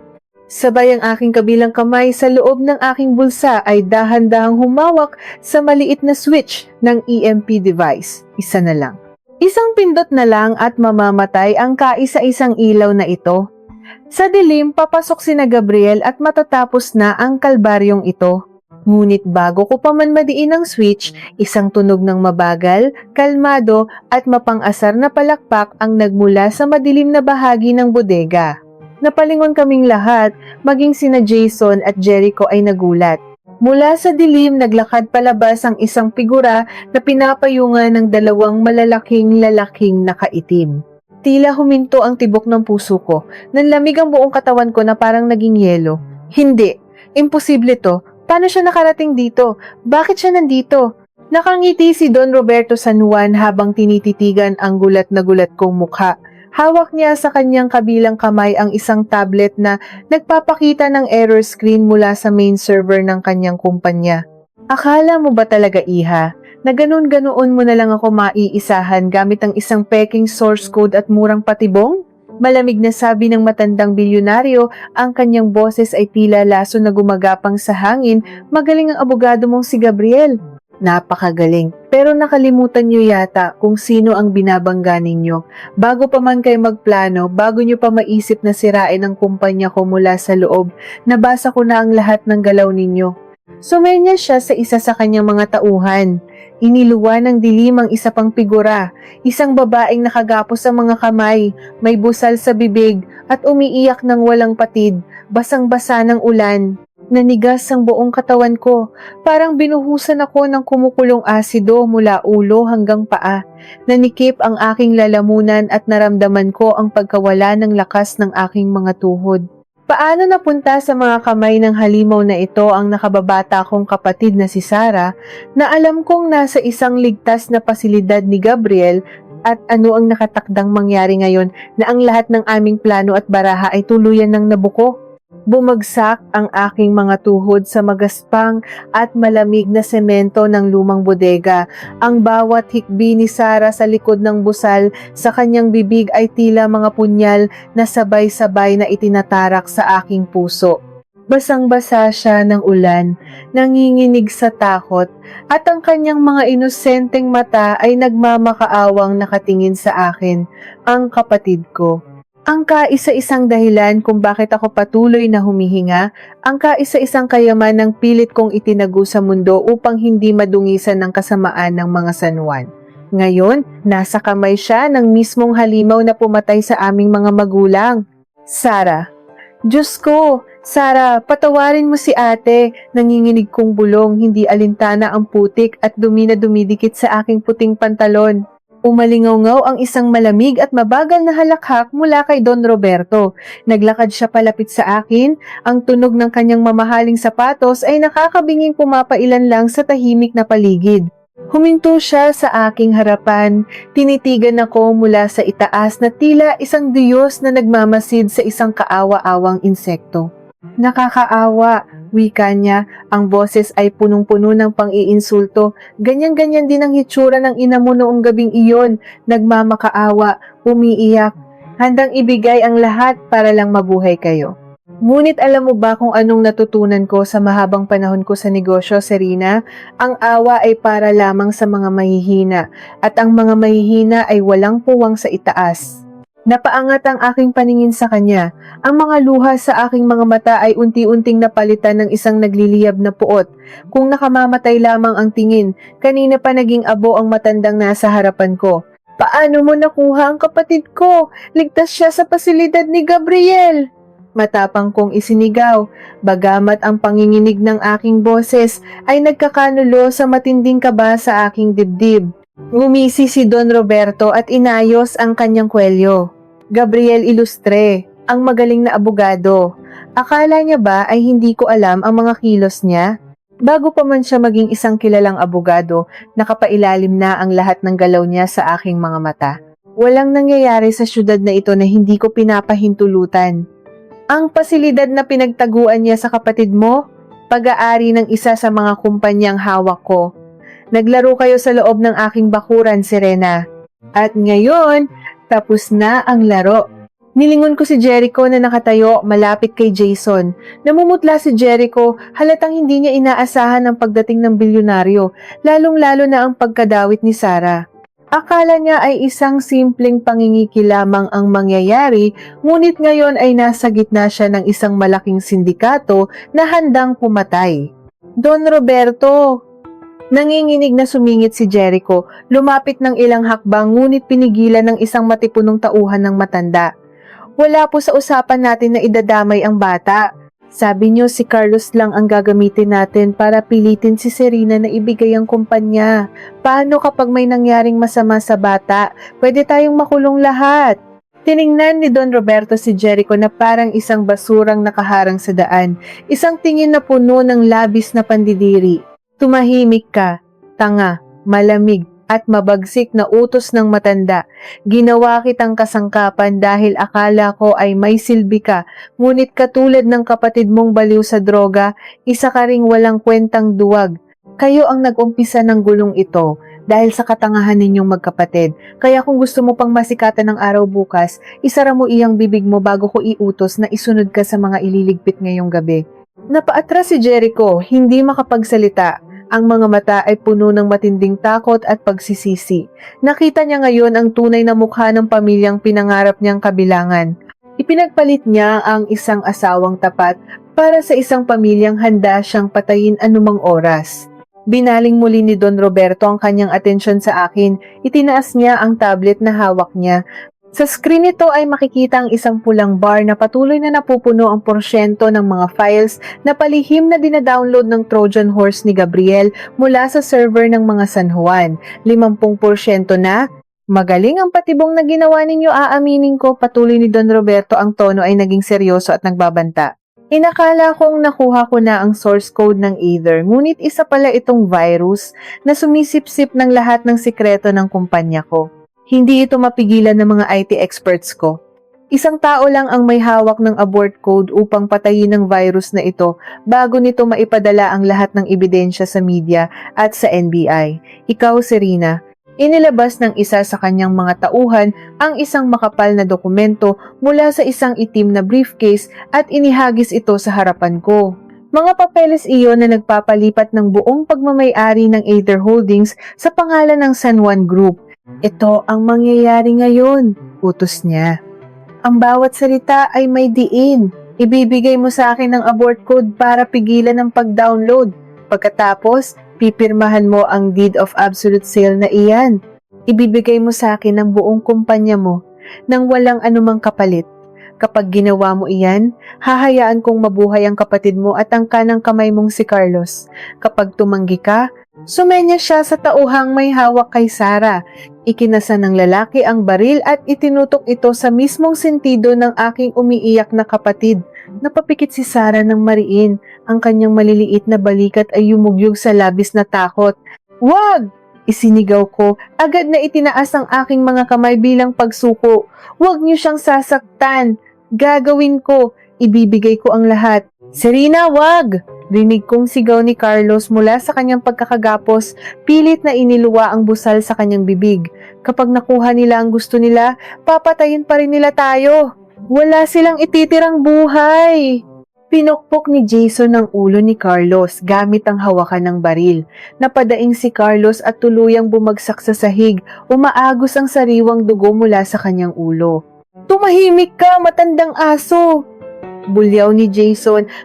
Ang mga mata ay lalong lumaki sa galit at epekto ng droga. Nanikip ang aking dibdib, tiningnan ko ang mga dugoang mukha ng mga taong mahal ko. Si Sarah, si Carlos, paano ako napunta sa sitwasyong ito? Ang plano ko ay maghiganti ng malinis gamit ang batas at talino. Ngunit sa mundo ng mga halimaw, walang lugar ang malinis na laban. Tiningnan ko ang dokumentong nasa sahig. Tiningnan ko ang USB na naglalaman ng abort code na nasa aking kaliwang kamay. Ngunit sa aking kanang bulsa, mahigpit na nakakuyom ang aking mga daliri sa malamig na bakal ng EMP device. Kung ibibigay ko ang abort code, maliligtas ang imperyo ni Don Roberto. Makakatakas siya sa hustisya. Mauuwi sa wala ang pagkamatay ng aking mga magulang. Ngunit kung hindi ko ibibigay, mamatay si Sarah sa mismong harapan ko. Ano pang hinihintay mo, Serena? Mauubos na ang pasensya ko. Unti-unti nang napupuno ang download bar sa tablet ko, naiinip na banta ni Don Roberto. Dahan-dahan akong tumayo, Ipinakita kong aking panginginig, ang aking panghihina, ang aking tuluyang pagsuko. Naglakad ako papalapit sa kanya, hawak ang USB sa hangin. Papakawalan mo si Sarah sa oras na ibigay ko ito sa'yo at sa oras na pumirma ako sa mga papeles. Mahina kong sabi. Ang aking mga mata ay nakayuko, tila isang talunang sundalo. Ngumiti si Don Roberto ng buong tagumpay. Isang ngiting nagpapakita ng kanyang nabubulok na kaluluwa. Siyempre, Iha, may isang salita ako. Ibigay mo na iyan sa akin. Isang hakbang, 2 hakbang, 3 hakbang. Nasa mismong harapan na niya ako. Nakaunat ang kanyang kamay upang abutin ng USB. Naririnig ko ang mabigat na paghinga ni Jericho sa likuran. Naririnig ko ang paghikbi ni Sarah. Naririnig ko ang patak ng ulan sa bubong ng bodega. At sa isip ko, inalala ko ang huling bilin ni Gabriel bago ako pumasok. Sa oras na patayin mo ang ilaw gamit ang device mo, papasok kami. Hindi ko inabot ang USB sa kanyang kamay. Sa halip, iniangat ko ang aking paningin at tinitigan siya ng may nagliliyab na puot na kasing init ng impyerno. Sabi mo, Don Roberto, ang awa ay para lamang sa mga mahihina. Malamig kong bulong, sapat lamang para siya ang makarinig. Sumasang-ayon ako sa iyo, kaya simula ngayon, wala na akong ititirang awa para sa pamilya mo. Nanlaki ang kanyang mga mata. Bago pa man siya makapag-react, bago pa man makagalaw ang kanyang mga tauhan, mariin kong pinindot ang switch ng EMP device sa loob ng aking bulsa. Isang matinis na tunog ang panandali ang bumasag sa hangin. At pagkatapos isang ganap na kadiliman, namatay ang nag-iisang bombilya sa kisame. Namatay ang tablet ni Don Roberto. Namatay ang lahat ng elektronikong gamit sa loob at labas ng bodega. Binalot kami ng isang napakakapal at nakakapasong dilim. Sa sumunod na segundo, sumabog ang matinding kaguluhan. Narinig ko ang pagkabasag ng malalaking bintana mula sa itaas, hudyat ng pagpasok ni na Gabriel at ng kanyang mga tauhan. Nagsigawan ang mga tauhan ni Don Roberto. Narinig ko ang yabag ng mga nagtatakbuhang paa, ang tunog ng mga nagkikiskisang bakal, at ang mga nagmumurang boses ni na Jason at Jericho sa gitna ng kadiliman. Dumapa ako sa malamig na semento, gumagapang patungo sa direksyon kung saan ko huling nakita si Sarah. Kinakapa ko ang sahig, ang aking puso ay tila sasabog sa sobrang bilis ng tibok. Sarah! Sarah, nasaan ka? Isinigaw ko sa gitna ng ingay, ngunit nilamon ang boses ko ng mas malalakas na sigaw mula sa mga nag-aaway na lalaki sa dilim. At bigla, umalingaw ang isang nakakabinging putok ng baril. Isang nakakapasong liwanag mula sa nguso ng baril, ang panandali ang nagbigay ng ilaw sa madilim na bodega. Kasunod nito ay isang malakas na pagbagsak ng isang katawan sa semento at ang isang pamilyar at nakakapanindig balahibong sigaw ng matinding sakit. Amoy pulbura at sariwang dugo ang biglang pumuno sa malamig na hangin ng bodega. Nanigas ako sa aking kinagagapangan, nanginginig ang buong katawan habang sinusubukang aninagin sa dilimang nangyari. Sino ang nagpaputok ng baril? At kaninong mainit na dugo ang ngayon ay unti-unting umaagos at umaabot sa aking mga kamay sa gitna ng malamig at madilim na sahig. Nanginginig ang aking mga kamay na nakalapat sa malamig at maalikabok na semento. Sa gitna ng nakakabinging kadiliman, ang tanging nararamdaman ko ay ang malapot at mainit na likido na unti-unting dumadaloy at bumabalot sa aking mga daliri. Amoy kalawang, amoy sariwang dugo. Ang hangin sa loob ng bodega ay tila huminto, napalitan ng isang nakakapanindig balahibong katahimikan na sinundan ng isang mahina at hirap na pag-ubo. Hindi. Hindi ko sinasadya. Isang basag at nanginginig na boses ang umalingaw-ngaw sa dilim. Boses ni Jason. Kasabay nito ay ang biglaang pagbukas ng mga matatalim at nakakapasong sinag ng liwanag mula sa mga flashlight ng mga tauhan ni Gabriel na nakapasok na sa loob ng bodega. Ang mga sinag ng ilaw ay nag-cruise sa gitna ng malawak na espasyo, pilit na hinahanap ang pinagmula ng putok ng baril. Nang tumapat ang isang ilaw sa aking harapan, tila huminto ang pagtibok ng aking puso sa nadatnang eksena. Nakahandusay sa sahig si Jericho. Ang kanyang paboritong puting suit na suot niya pa noong engagement party ay ngayon ay basang-basa ng sarili niyang dugo. Nakahawak siya sa kanyang dibdib, habol ang kanyang hininga, habang ang kanyang mga mata ay nanlalaki sa matinding takot at sakit. Sa kanyang paanan ay nakaluhod si Jason, nanginginig ang buong katawan, nabitawan ng baril na umuusok pa. Sa kalagitnaan ng kadiliman at sa epekto ng iligal na droga, nagpanik si Jason. Nagpaputok siya ng walang pakundangan dahil sa takot na hulihin siya ng mga taong pumasok, ngunit ang bala ay tumama sa sarili niyang kapatid na nagtangkang tumakbo palayo. Jericho! Napatili si Jason, pilit na niyuyugyug ang dugo ang katawan ng kanyang kapatid.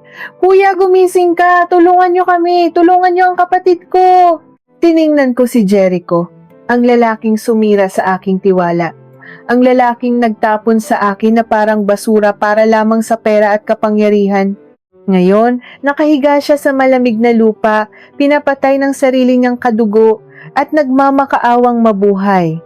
May bahagi ng aking utak na nagsasabing ito ang karma na nararapat sa kanya. Ngunit bilang isang tao na minsang nagmahal sa kanya ng tapat, isang malamig na kirot ang dumaan sa aking dibdib. Wala akong naramdamang tagumpay sa paghihingalo niya. Ang nakita ko lamang ay isang kawawang kaluluwa na nilamon ng sariling kasakiman. Ibaba ang mga sandata! Dapa! Walang gagalaw! Ang nakakulog na utos ni Gabriel ay umalingaw-ngaw sa buong bodega. Mabilis at malinis ang naging kilos ng kanyang mga tauhan.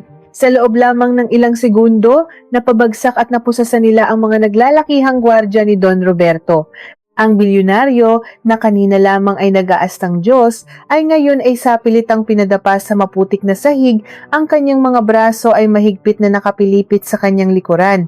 Hindi ko na inintindi ang mga nangyayari sa paligid. Mabilis akong gumapang palayo kay Jericho at hinanap ang kaisa-isang taong mahalaga sa akin. Isang pamilyar na tinig ang tumawag sa akin.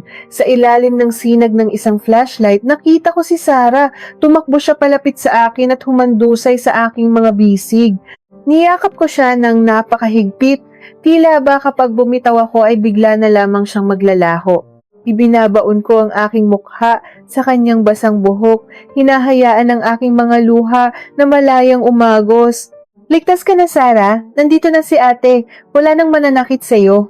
Patawarin mo ko at nadamay ka pa sa gulong ito, hagulgul ko. Hinahalikan ng kanyang noo at pisngi ng paulit-ulit. Umiiyak din si Sarah, nakakapit ng mahigpit sa aking damit. Ate, akala ko hindi na kita makikita. Akala ko papatayin nila ako. Ish, tapos na ang lahat. Nang masiguro kong walang tama ng bala si Sarah, mabilis kong nilingon si Carlos. Inaalalayan na siya ng 2 tauhan ni Gabriel. Basag ang kanyang mukha, namamaga ang kanyang mga mata at punong-puno ng dugo ang kanyang damit, ngunit nang magtama ang aming paningin, pilit siyang ngumiti at tumango. Ipinaparating na ayos lamang siya. Naramdaman ko ang labis na kaluwagan. Ang aking pamilya ay buo at buhay. Lumapit si Gabriel sa amin, ibinaba niya ang kanyang armas at lumuhod sa aking harapan. Hinubad niya ang kanyang makapal na coat at ibinalot ito sa nanginginig na balikat ni Sarah.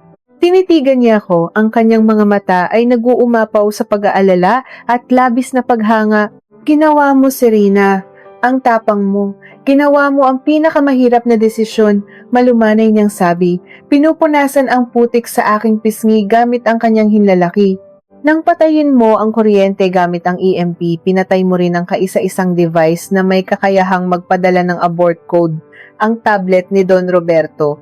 Dahil doon, hindi na niya napigilan ng pag-download. 5 minuto na ang nakalipas. Ang buong ebidensya ng kanyang mga krimen mula sa paglustay ng pondo hanggang sa pagpapapatay sa mga magulang mo ay naipadala na sa lahat ng istasyon ng telebisyon, sa mga pahayagan at sa mga autoridad. Bagsak na ang imperyo ng mga San Juan. Napatitig ako kay Gabriel. Ang bigat na dinala ko sa loob ng 20 taon ay tila isang malaking bundok na biglang gumuho at nawala. Tapos na ang laban. Nakamit ko na ang katarungan para sa aking ama at ina. Mula sa labas, narinig namin ang papalapit na hagupit ng mga sirena ng pulis at ambulansya. Nagliliwanag ang asul at pulang ilaw sa mga basag na bintana ng bodega. Dumating na ang batas upang tapusin ang aming sinimulan. Dinaluhan ng mga medic si Jericho, ngunit sa mga oras na iyon, alam kong huli na ang lahat para sa kanya. Ang kanyang mga mata ay nakatitig sa kisame, wala ng buhay. Si Jason ay umiiyak na parang bata habang pinoposasan ng mga pulis, patuloy na humihingi ng tawad sa kapatid na hindi na kailanman sasagot sa kanya. Dahan-dahan akong tumayo, inaalalayan si Sarah. Naglakad ako palapit kay Don Roberto na kasalukuyang itinatayo ng mga ahente ng NBI upang basahan ng kanyang mga karapatan. Ang kanyang mamahaling suit ay puno ng putik, ang kanyang buhok ay magulo. Ngunit sa kabila ng kanyang pagkatalo, wala akong nakitang pagsisisi sa kanyang mga mata. Sa halip, isa itong malamig at demonyong pagtitig. Tinitigan ko siya ng tuwid. Sabi mo kanina, Don Roberto, ang mga mahihina ay walang puwang sa itaas. Ngayon, sabihin mo sa akin, sino sa ating dalawa ang gumagapang sa putik? Malamig kong tanong. Ang aking boses ay hindi na nanginginig. Ito na ang boses ng isang babaeng lumaya sa nakaraan. Ipinuslit niya ang isang nakakakilabot na ngisi. Isang ngiting hindi akma sa isang taong nawalan ng buong kayamanan at kalayaan.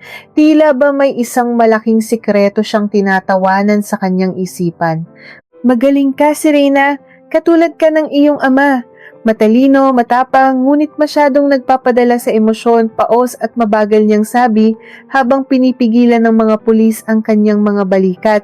Inakala mo sa pagpapakulong sa akin ay makakamit mo na ang kapayapaan? Inakala mong alam mo na ang buong kwento ng 20 taon na ang nakararaan? Kumunot ang aking noo.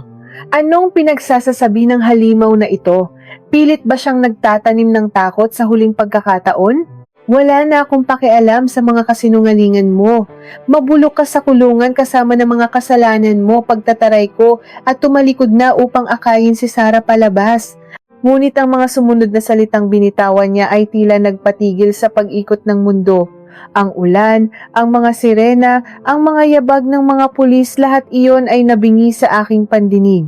Hindi ako ang nag-utos na sirain ang preno ng sasakyan ni Mateo at Clara, sumigaw si Don Roberto. Ang kanyang boses ay pumailan lang sa buong bodega.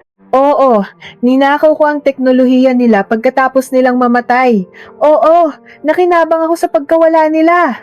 Ngunit hindi ako ang pumatay sa kanila. Hinarap ko siyang muli. Ang aking puso ay nagsimulang magwala. Nagsisinungaling ka. Nakita ko ang mga ebidensya. Nakita ko ang mga papeles na nag-uutos sa mga tauhan mo. Mga pekeng papeles na madaling gawin para pagtakpan ang tunay na may sala. Tumatawa niyang sagot. Ang tanga mo, Serena. Ang taong nagbayad sa mga mekaniko noong gabing iyon. Ang taong tunay na nagtraidor sa pamilya mo ay ang taong pinagkakatiwalaan ng ama mo ng lubos. Ang taong kasama ninyo sa bahay ninyo, ang taong nag-alaga sa iyo. Nanlamig ang buong katawan ko.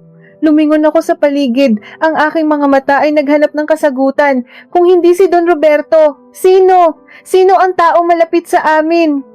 Patuloy ang pagtawa ni Don Roberto habang kinakaladkad siya ng mga pulis palabas ng bodega. Bakit hindi mo tanungin ang mahal mong kanang kamay? Bakit hindi mo tanungin si Carlos kung saan nanggaling ang perang ipinampatayo niya ng Aether Holdings para ibigay sa'yo? Tila gumuho ang semento na aking kinatatayuan. Ang hangin ay naging lason. Dahan-dahan kong nilingon si Carlos na kasalukuyang nakaupo sa isang silya, ginagamot ng mga medik. Nang marinig niya ang sinabi ni Don Roberto, nakita ko kung paano namutla ang kanyang mukha. Hindi siya sumigaw, hindi siya nagalit. Sa halip, ibinaba niya ang kanyang paningin sa lupa at isang butil ng luha ang tumulo mula sa kanyang mga mata.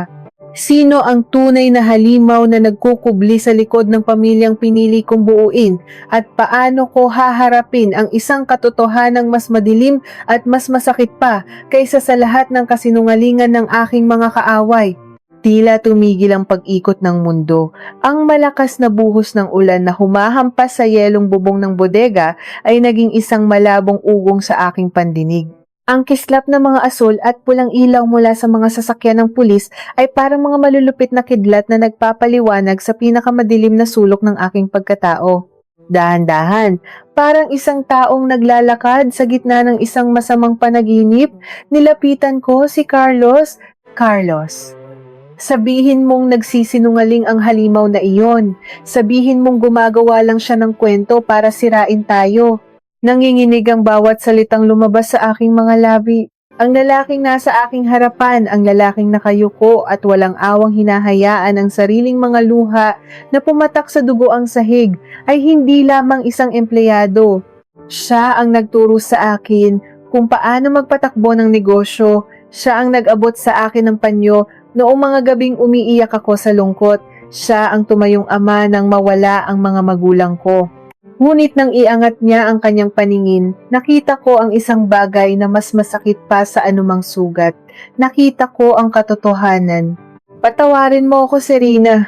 Isang paos at basag na bulong na tuluyang nagpadurog sa aking puso. Napaatras ako, napakapit ako sa aking dibdib dahil pakiramdam ko ay tinanggalan ako ng hangin. Bakit? Isinigaw ko. Hindi na inalintana ang mga pulis at mga taong nakatingin sa amin. Bakit mo ginawa iyon?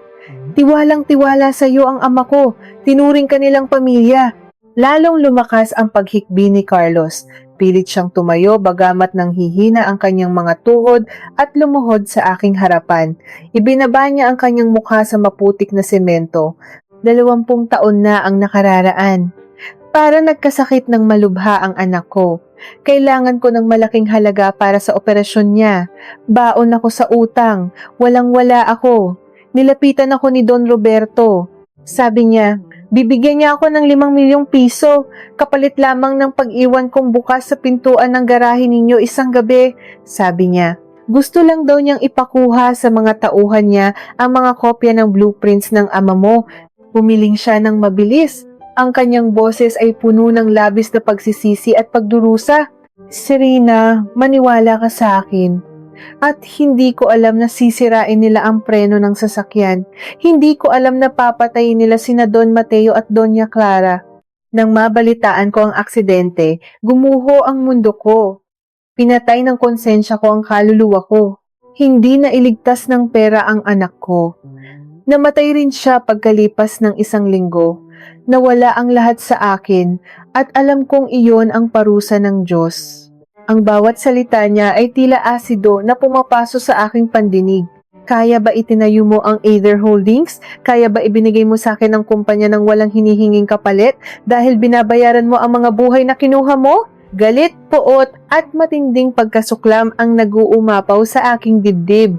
Ang lahat ng kabutihan niya sa loob ng maraming taon ay isa lamang palang pagtatakip sa isang malagim na kasalanan. Ginamit ko ang natitirang pera mula sa mga San Juan para magsimula ng negosyo. Pinalago ko iyon at inialay ko ang buong buhay ko para pagsilbihan ka. Alam kong hindi mababayaran ng kahit anong halaga o kumpanya ang pagkawala ng mga magulang mo. Pero iyon lang ang tanging paraan na alam ko para mabuhayan pa ako ng loob. Ang protektahan ka, Serena. Handa akong mamatay para sa iyo. Bumuhos ang aking mga luha. Nais ko siyang saktan. Nais kong isumbat sa kanya ang 20 taon ng pangungulila. Ang mga gabing umiiyak ako at nagtatanong kung bakit ako iniwan ng mga magulang ko. Ngunit nang makita ko ang lalaking ito na gumagapang sa putik, nawasak ang aking galit. Ang nakikita ko ay isang matandang nilamon ng sariling pagkakamali. Isang taong araw-araw na pinaparusahan ng kanyang sariling konsensya. Tumalikod ako, hindi ko na siyang kayang tingnan. Dalhin niyo na siya, mahina kong utos sa mga ahente ng NBI na nakatayo sa di kalayuan. Hindi nanlaban si Carlos. Kusang loob niyang inabot ang kanyang mga kamay upang pusasan. Habang inilalabas siya ng bodega, patuloy ang pag-agos ng kanyang mga luha, ngunit may isang kakaibang kapayapaan sa kanyang mukha. Sa wakas, pagkatapos ng 2 dekada, natapos na rin ang kanyang pagtatago. Lumapit sa akin si Gabriel. Inakbayan niya ako ng mahigpit habang yakap-yakap ko si Sarah na patuloy pa rin sa panginginig. Walang anumang salita ang lumabas mula kay Gabriel, ngunit ang init ng kanyang presensya ay sapat na upang malaman kong hindi na ako nag-iisa. Makalipas ang 3 buwan, ang kalangitan ay maaliwalas at ang sikat ng araw ay banayad na dumadampi sa mga luntiang damo ng sementeryo. Nakatayo ako sa harap ng puntod ng aking mga magulang. Hawak ko ang isang pumpon ng mga puting rosas. Ibinaba ko ito ng dahan-dahan sa paanan ng kanilang lapida. Ma! Pa! Tapos na po ang laban. Huminga ako ng malalim, hinahayaan ang sariwang hangin na punuin ang aking mga baga. Ang balita sa labas ay matagal nang humupa. Si Don Roberto ay nahatulan ng panghabang buhay na pagkakakulong dahil sa patong-patong na kaso ng katiwalian, pandarambong at pag-uutos ng pagpatay. Ang imperyo ng mga San Juan na itinayo mula sa dugo at kasinungalingan ay tuluyan ng nabuwag at ibinenta sa iba't ibang kumpanya. Si Jason ay nasa loob rin ng kulungan. Pinagsisilbihan ang sentensya para sa aksidenteng pagpatay sa sarili niyang kapatid na si Jericho at si Carlos. Tinanggap niya ang kanyang parusa ng walang reklamo, naghihintay ng pagliliti sa isang malamig na selda. Ibinalik na sa akin ang buong pagmamay-ari ng Aether Holdings. Nilinis na ng korte ang pangalan ko at ang kumpanya ay mas lalong lumago dahil sa pag-alis ng mga anino ng nakaraan. Ngunit sa kabila ng lahat ng tagumpay, sa kabila ng yaman at hustisyang nakamit ko, may isang bahagi ng aking puso na nananatiling sugatan. Lumingon ako sa aking likuran. Nakatayo roon si Sarah, nakangiti habang nakikipagkwentuhan kay Gabriel. Maayos na ang kalagayan ng puso ni Sarah at sa unang pagkakataon sa aming buhay, hindi na namin kailangang magtago. Hindi na ako ang hamak na asawa na nagtitiis sa pangaalipusta. Hindi na ako ang ulilang nagbabalat kayo. Ako na muli si Serena, ang babaeng dumaan sa apoy ngunit hindi naging abo. Lumapit sa akin si Gabriel at hinawakan ang aking kamay. Tinitigan niya ako gamit ang kanyang matatalim ngunit mapagmahal na mga mata. Handa ka na bang umuwi? Tanong niya ng may ngiti. Tumango ako. Handa na. Habang naglalakad kami palayo sa puntod, nilingon ko muli ang lapida ng aking mga magulang. Nakamit ko na ang kapayapaan, naiganti ko na ang kanilang pagkamatay at naparusahan na ang lahat ng nagkasala. Ngunit habang inaalala ko ang dugoang mukha ni Carlos at ang kanyang paghingi ng tawad, isang malalim na katanungan ang patuloy na bumabagabag sa aking kaluluwa hanggang sa mga sandaling ito. Sapat ba ang hustisya at paghihiganti upang tunay na maghilom ang isang pusong nasugatan? O habang buhay na magiging bilanggo ng nakaraan ng isang taong hindi marunong magpatawad?